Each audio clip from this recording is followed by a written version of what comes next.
Some people survive war, chosen ones survive family, fake friends, and spiritual assassination attempts and still manage to smile like nothing happened.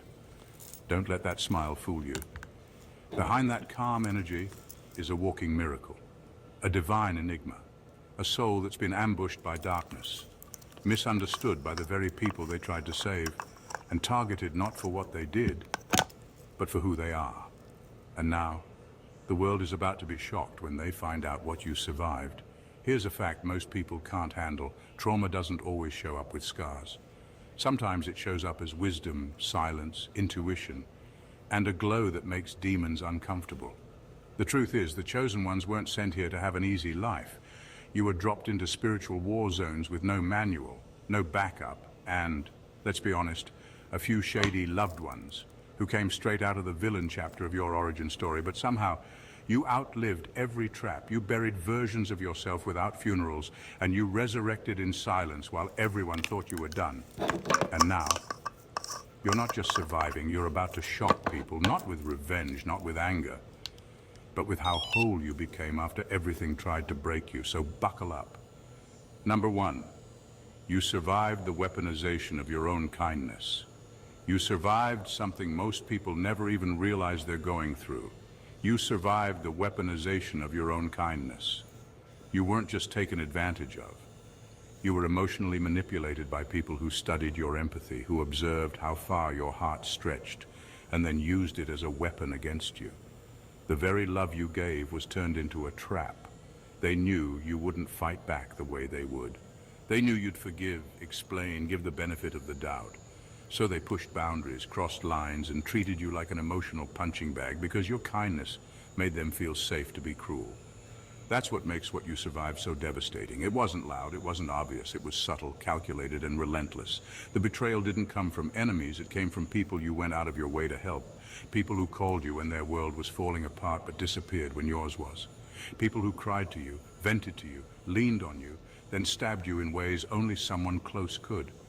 And even after all of that, you still questioned if you were the problem. That's how twisted it got. You didn't just survive toxic people. You survived the slow erosion of your own sense of self. Because every time they used your kindness against you, you began to wonder if maybe you were being too much, too soft, too emotional. But you weren't. You were just surrounded by people who saw your light and wanted to dim it for their comfort. And now, the same kindness they mistook for weakness has become your superpower. Because no matter how many times they tried to break it, you're still good, still giving, still loving. But now you've got boundaries, now you're awake. You survived being turned into a doormat and came out a door only the worthy can walk through. That's not just healing, that's transformation. Number two, you survived a reality that was custom designed to break you. You didn't just survive random hardships. You survived a reality that felt tailor-made to break you. The chaos in your life wasn't just a series of unlucky events. It was like everything around you was strategically designed to attack the deepest parts of your soul.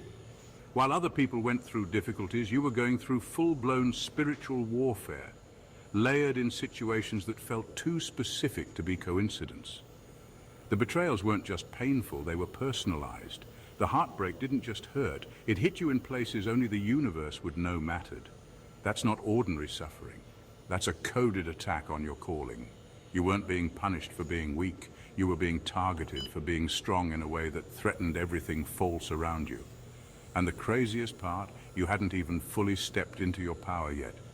You didn't know who you were, but life did. And so did the forces that didn't want you to remember. That's why things kept falling apart every time you got close to clarity. That's why people kept switching up on you right when you were about to elevate. You weren't just trying to survive life. You were trying to breathe in a system programmed to suffocate you before you even woke up to your purpose.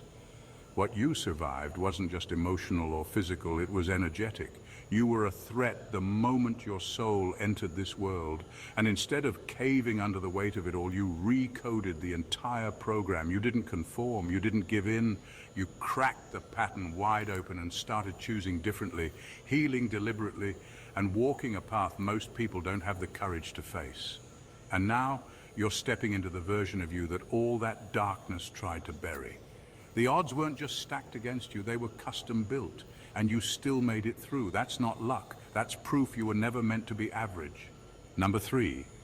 You survived being the black sheep while carrying the golden blueprint.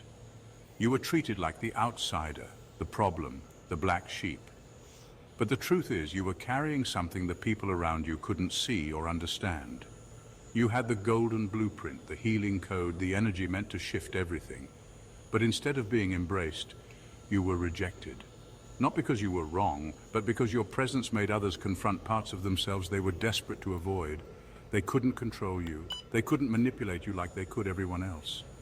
You asked questions no one wanted to answer. You saw through lies no one else noticed. That's why they pushed you away. You weren't born to fit into dysfunction. You were born to disrupt it. And that kind of energy isn't always welcomed, especially in families or environments built on secrecy, generational pain, and silent suffering. You were the one who said, "This doesn't feel right." You were the one who called things out when everyone else stayed quiet.